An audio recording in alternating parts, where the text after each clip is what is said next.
Selamat datang di alur cerita Donghua. Sebelum menonton, jangan lupa subscribe. Setelah keduanya pergi, Tan Yun mengulurkan tangannya untuk membelai pedang ilahi Hong Meng atribut api, matanya dipenuhi kesedihan yang mendalam. Huowu, Tuan akan membawamu pulang. Setelah itu, Tan Yun menyuruh singa naga emas ke arah barat, sebuah gunung sepi 300 mil jauhnya. Ketika Tan Yun mencapai gerbang Gunung Sekte Abadi lebih dari sebulan yang lalu, dia mengamati medan di sekitar gerbang gunung. Pada saat itu, dia tahu bahwa ada 360 puncak dalam radius 300 mil di sekitar gerbang. Dari ketinggian, Anda akan menemukan 360 puncak, membentuk elang besar, menghadap pedang api Hong Meng yang mencap. 360 puncak adalah formasi pencekik elang hitam langka yang diletakkan oleh jajaran suci. Tujuannya adalah untuk melindungi apa yang disebut pedang abadi. Begitu seseorang mencoba mengeluarkan pedang ilahi abadi, formasi pencekik elang hitam akan diaktifkan pada saat itu, dan 360 kekuatan menghancurkan langit dan bumi akan meletus dari puncak 360, cukup untuk menghancurkan benua surga dan hukuman. Dengan kekuatan Tan Yun, cukup mudah untuk dibunuh oleh arai pencekik elang hitam. Dengan jarak 300 mil, beberapa napas akan tiba. Tan Yun turun di gunung yang sepi. Bum-bum. Tan Yun melepas kain kasih dingin, menunduk, tubuhnya berputar, dan mengebor ke gunung, tangannya memutar cakarnya dan memecahkan tanah dan batu, dan tubuhnya dengan cepat menembus gunung di bawah. 1000 kaki, 3000 kaki. Ketika tubuhnya mencapai 80.000 kaki, Tan Yun tiba-tiba jatuh ke dalam gua dengan persegi 100 kaki. Tan Yun membalik di udara dan jatuh ke dalam gua dengan kepala dan wajah berdebu, dan segera berjalan menuju lingkaran merah setinggi 3 kaki di tengah gua. Ada pola susunan seperti rambut yang terukir pada cakram susunan, yang besarnya mencapai ratusan ribu. Pola susunannya saling silang dan ditutupi dengan cakram susunan merah, merayap dengan kecepatan yang terlihat dengan mata telanjang. Setelah diperiksa lebih dekat, Anda dapat menemukan bahwa pola arai ini berputar di sekitar pusat disk arai. Tan Yun tahu bahwa formasi adalah pusat dari elang hitam yang mencekik formasi, dan mata formasi digunakan untuk mengaktifkan alarm. Orang-orang yang mengatur formasi itu benar-benar berbahaya. Ternyata bukan elang hitam yang mencekik formasi, tetapi elang hitam yang lebih kuat menghancurkan formasi abadi. Tan Yun sangat terkejut. Dengan keterampilan arai Tan Yun, dapat melihat sekilas bahwa 360 puncak yang melindungi pedang ilahi abadi memang diatur sesuai dengan arai pencekik elang hitam. Tetapi setelah mengamati formasi, dia menemukan bahwa pola formasi sangat mirip dengan pola formasi pencekik elang hitam, sehingga cukup membingungkan. Karena master peringkat suci tidak dapat menilai sama sekali, pola formasi pada susunan bukanlah formasi peringkat bangsawan, tetapi peringkat setengah, dan itu adalah peringkat kaisar sakral terbaik. Setelah mata formasi diaktifkan, maka elang hitam akan menghancurkan formasi suci sianya, dan kekuatan yang meletus pasti akan menghancurkan pegunungan dalam jarak 1000 mil, dan semuanya akan mati. Tidak banyak orang di dunia fana yang dapat mengatur formasi subsanto terbaik. Itu pasti leluhur dari sekte abadi. Tan Yun bergumam, cincin alam semesta menyala, sepotong batu roh terbaik muncul dari udara tipis, berubah menjadi aliran cahaya, tergantung di langit di atas bagian depan. Setelah itu, Tan Yun menggunakan indera spiritualnya untuk menyelubungi batu roh terbaik, membuat batu roh itu masih menggantung di langit, tetapi dia mundur, mengikuti koridor gunung yang digali sebelumnya, jauh keluar dari gunung.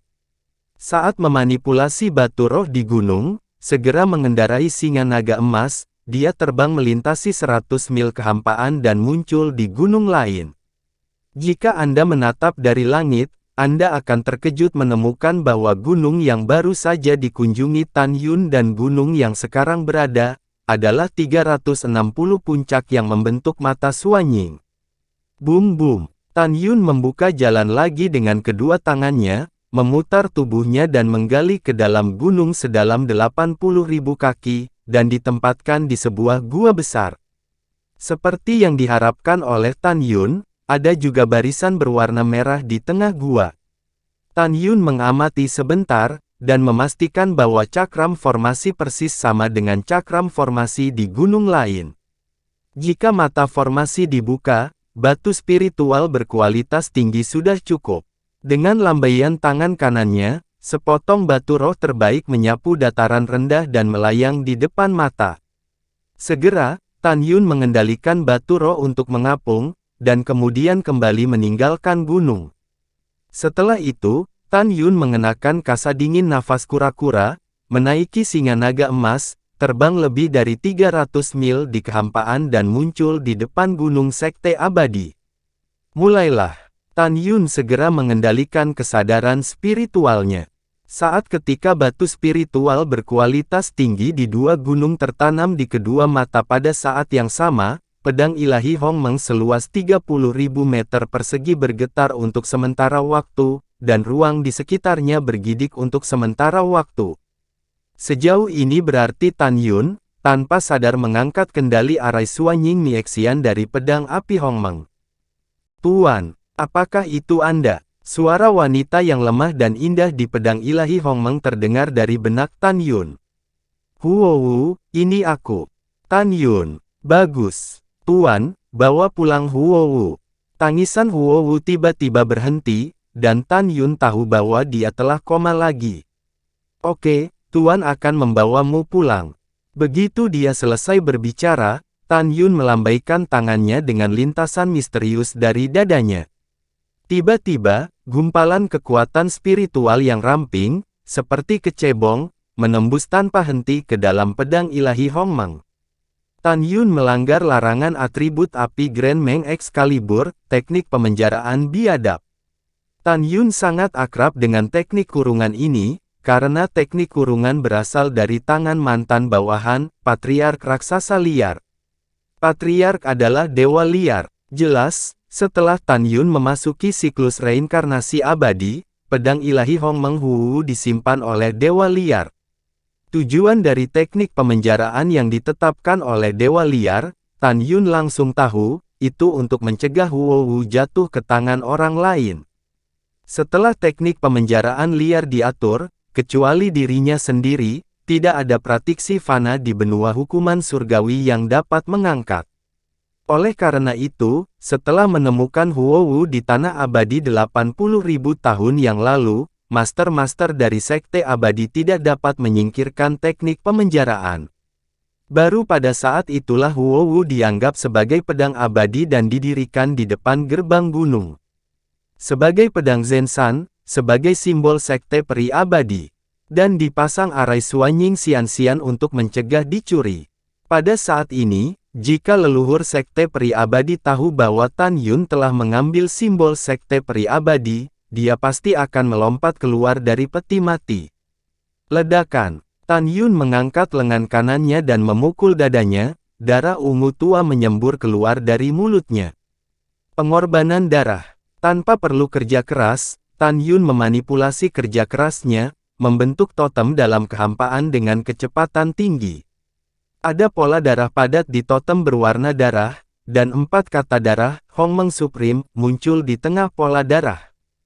Tan Yun melambaikan tangan kanannya, dan totem berdarah itu tiba-tiba dicap di pedang ilahi Hongmeng.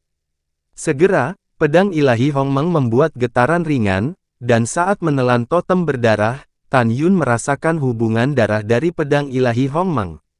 Itu berarti pengorbanan darah berhasil.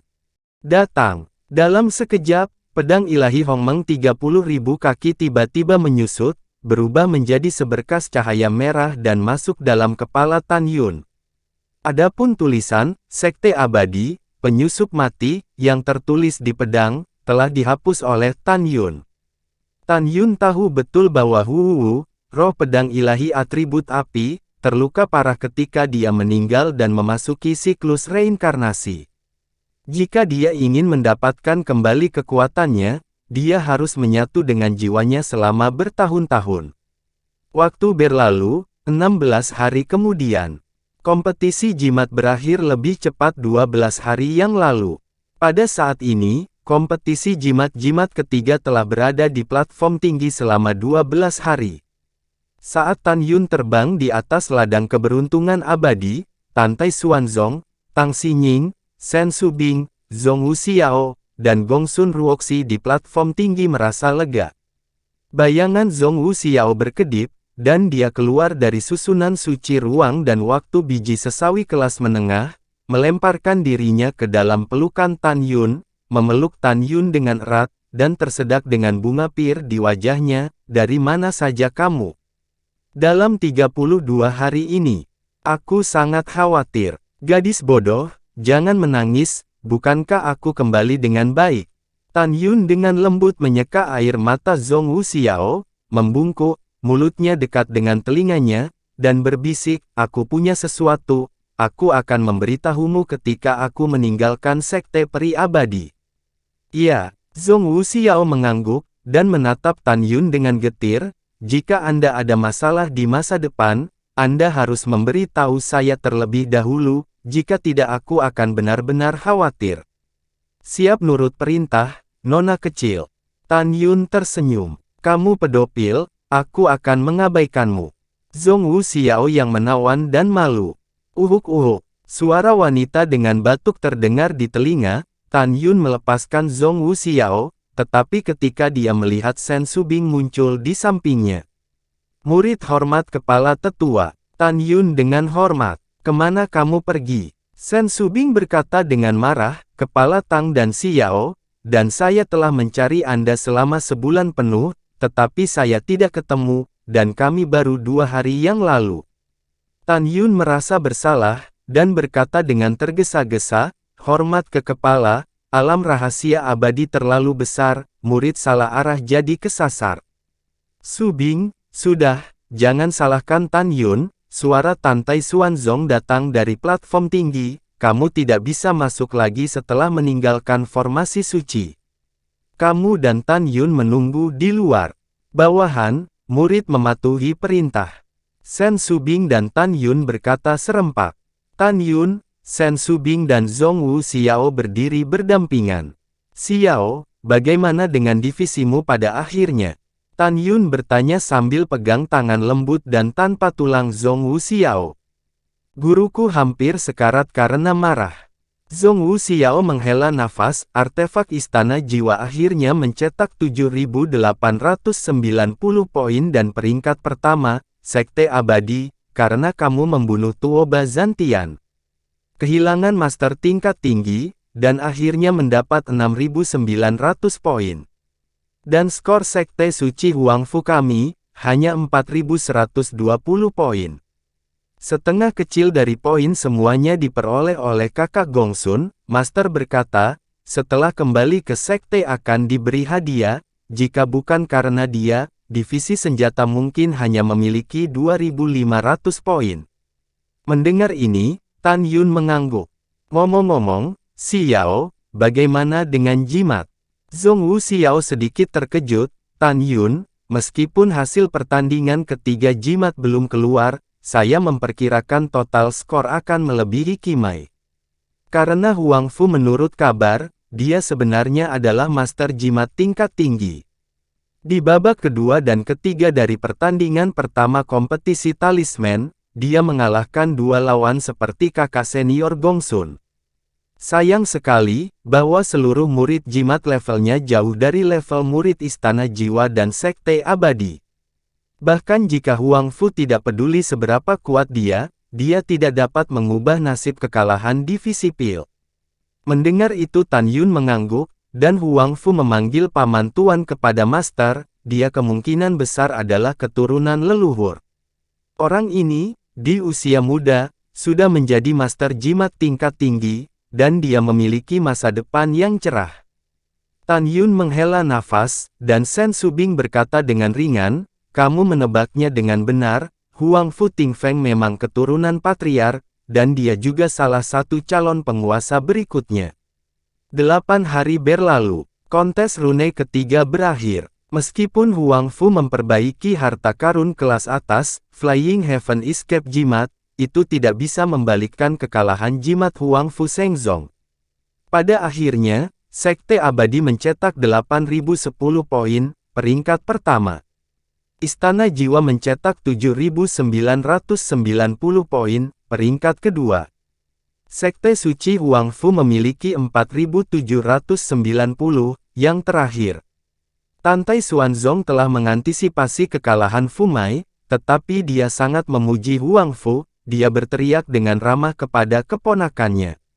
Di platform tinggi, Tan Tai Xuanzong memandang Huang Fu Ting Feng, dan diam-diam berkata, Tan Yun dan Ting Feng sama-sama berbakat. Tan Yun memiliki master yang kuat, dan dia bahkan lebih menakjubkan dengan alkimia, dan dia memiliki masa depan yang cerah. Dia dapat didengar dari keluarga terkenal, dan merupakan keturunan dari leluhur, sayangnya sudah punya tunangan. Bagaimana anak perempuanku? Ketika Tan Tai Xuanzong diam-diam berpikir, Tan Yun mengajak Zhongwu Xiao, Xiao, ayo pergi ke platform tinggi dan menonton kontes formasi terakhir. Shen Subing berkata dengan dingin, apa yang kamu lihat? Apa bagusnya formasi ini? Ini akan berakhir dalam sekejap mata setelah berada di luar untuk 20 hari. Butuh lebih dari 2 tahun untuk menunggu di platform tinggi. Petik 2. Tetap di sini dan jangan pergi kemana-mana. Setelah mendengarkan, Tan Yun terdiam. Dia juga ingin menghabiskan lebih dari 2 tahun di platform tinggi, sehingga kera iblis pembunuh surga akan segera bangun. Tapi mendengarkan suara Shen Subing yang tak terbantahkan, dia harus tetap di tempatnya. Dalam 20 hari berikutnya, Shen Subing berdiri tegak dan ramping di bawah platform tinggi. Dia berpikir bahwa setelah kontes 4 keahlian, guru akan menemaninya pulang dan mengobati penyakit ayahnya. Wajahnya berbinar menunjukkan kegembiraan yang tak terkendali. Dia memikirkan salju tebal malam itu. Setelah dia bernyanyi dan menari untuknya, dia memujinya, dan dia tiba-tiba merasa bahwa dia merindukannya. Dalam 20 hari, Tan Yun sering mengajak Zhongwu Xiao membicarakan beberapa hal menarik, membuat Zhongwu Xiao gemetar. Keduanya berbakat pria dan wanita, pasangan yang dibuat di surga. Namun, Tan Yun tidak menyadari bahwa Nangong Yukin, yang berdiri diam di belakang Zhuge Yu di peron tinggi, menatapnya dengan bingung. Nangong Yukin menatap Zhongwu Xiao, dan Tan Yun yang sedang berbicara dan tertawa, dia menutup matanya dan bingung. Ada apa denganku? Kenapa aku merasa sangat kesal saat melihatnya bermain-main dengan wanita lain? Dia adalah musuh yang mempermalukan guru dan memfitnah reputasi Istana Abadi, tetapi mengapa aku melihatnya, hatiku akan sakit.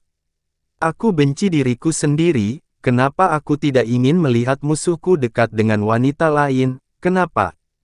Terima kasih sudah menonton, sampai jumpa di episode selanjutnya. Jangan lupa subscribe, like, dan nyalakan loncengnya. Sampai jumpa.